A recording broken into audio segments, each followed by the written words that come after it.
Hi, I'm Samantha Gassman, and I'm joined here today by Lourdes Tiglao, the Executive Director for the Center of Women Veterans. Lourdes, it's nice to have you here. Great to be here. Thank you for having me. Of course. So we'd like to start off by asking you a little bit about your story and your service and your path to becoming the Executive Director there at the center. Great. Some people know who's known me for a little bit. I came here to the United States as an immigrant child, not speaking the language. So one can say that I started my transition experience very early in my life.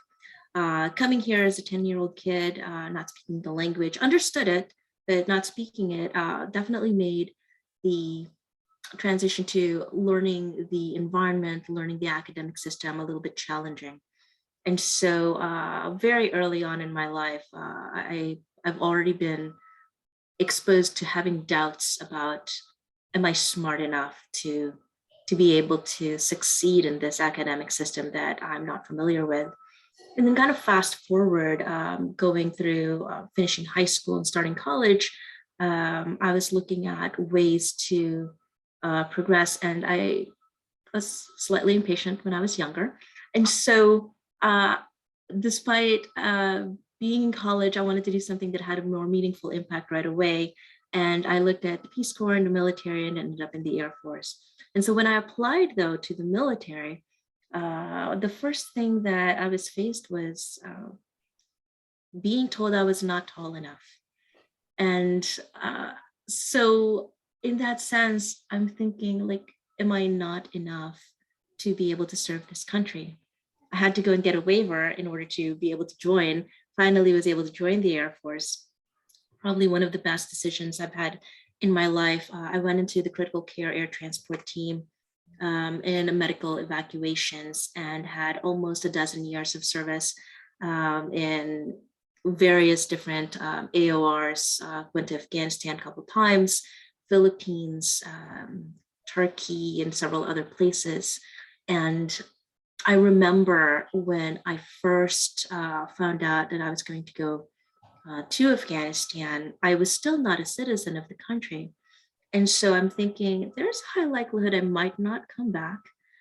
And if I'm going to die for a country I'm fighting for, I want to die a citizen of this country. And so I applied to become a citizen before my deployment, only to come back after several months with a notice that I have to reapply for my citizenship, and I had to pay the several $100s once again because I missed my interview with the Department of Justice.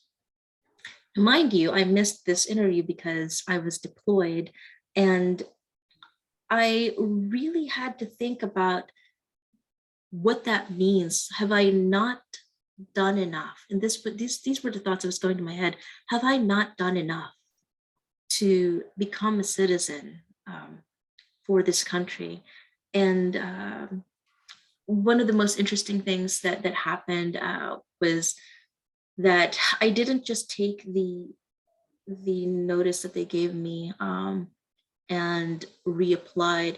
I went and called them first to find out what this is about and how I can resolve this. And when I was met with, this is the policy and we can't do anything about it, I promptly just got off the phone and drove myself over to the INS building to talk to someone who was in charge and explain to them the reason for why I missed that interview. And fast forward a couple of weeks later, I was getting sworn in for my citizenship. And I say this because there are many women veterans, but just even women in general, who sometimes don't feel empowered to fight for themselves, for what's right. Mm-hmm. And this is kind of an important learning moment for me, that no one was going to fight for me for this battle. And so I had to make sure that I made my voice heard for this important aspect of my life. So I got my citizenship, and several more years later, I'm transitioning out of the military. And as I was leaving, after almost a dozen years, I was thinking to myself, can I be called a veteran? I'm not catastrophically injured. I didn't retire, and I wasn't at the so-called tip of the spear. And so there were a lot of doubts in my mind with regard to how I looked at myself. What has been helpful in making sure that I really owned my time in service, but also just of my status as a veteran, is the community that came around me. And so I say all this because there's over 2 million women veterans who are asking the same question. One, some, or all of these questions that I've asked myself through my life. Like, am I enough? Have I not done enough? Have I done enough to be called a veteran? Mhm. And this is honestly the reason for why the Center for Women Veterans exist. We are here to not only be an advocate for women veterans everywhere, but also to intercede whenever there is barriers or hurdles that women veterans across the nation face that they haven't been able to find resolution for. Mhm. Thank you for that. And so you touched on it a little bit already, but can you tell us more about how and when the center was started? The Center for Women Veterans started back in 1994. So we've been here, 2 decades in time.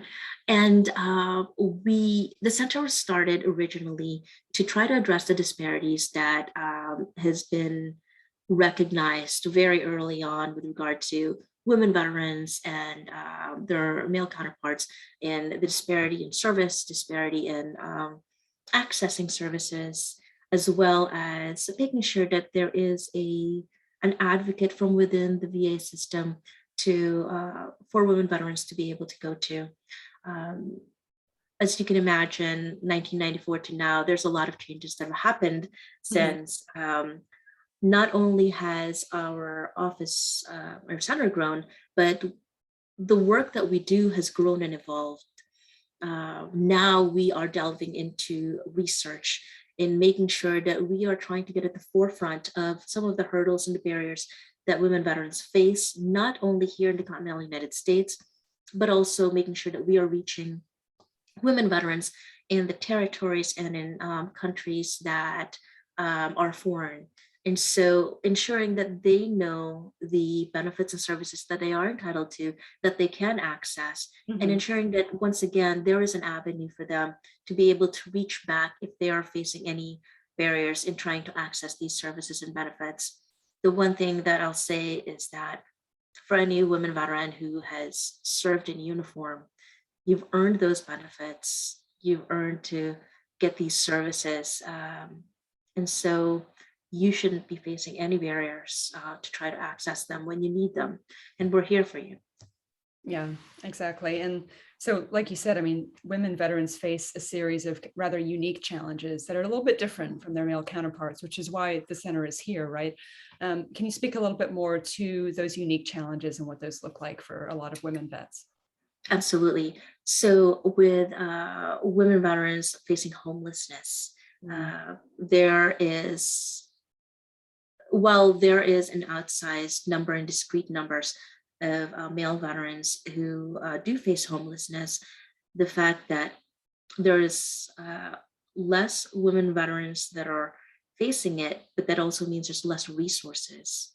And in fact, I'll say that there's only a handful of states that have transition shelters for women veterans who are experiencing homelessness that is specific only for women veterans. Mm. A lot of times it's a mixed co-ed type of domiciliary, but that presents another host of issues, especially for those women veterans who have faced military sexual assault and trauma, and trying to even find and reach out for services when there is none where they might feel safe. Mhm. This presents another barrier for them. Another particular area is actually on suicide. Mhm. Women veterans approach suicide in a different way, and so trying to prevent and mitigate this tragic event from happening, means that we have to be very tailored and thoughtful in the way that we approach some of these efforts in reaching women veterans and mitigating and really meeting them where they're at and ensuring that we are there for those moments that matter. Right. That's very important work. So if we have women veterans watching this interview, reading the article, how can they contact the center? The center can be contacted in a few different ways. First, 00W@va.gov. That is the direct email over to our center. And they can also reach us through our website. It's va.gov/womenvet. So I'll repeat that again, 00W@va.gov. And the website is va.gov/womenvet. Awesome. Thank you so much, Lourdes. Is there any other messages you'd like to impart today? I'll say two things. One, make your voice heard. Make your voice heard. Do not shy away. Own your service. And number two, you're enough. You've done enough. Let us support you in this next phase of your life. Wonderful. Thank you so much, Lourdes, for joining. I really appreciate it. Thank you so much.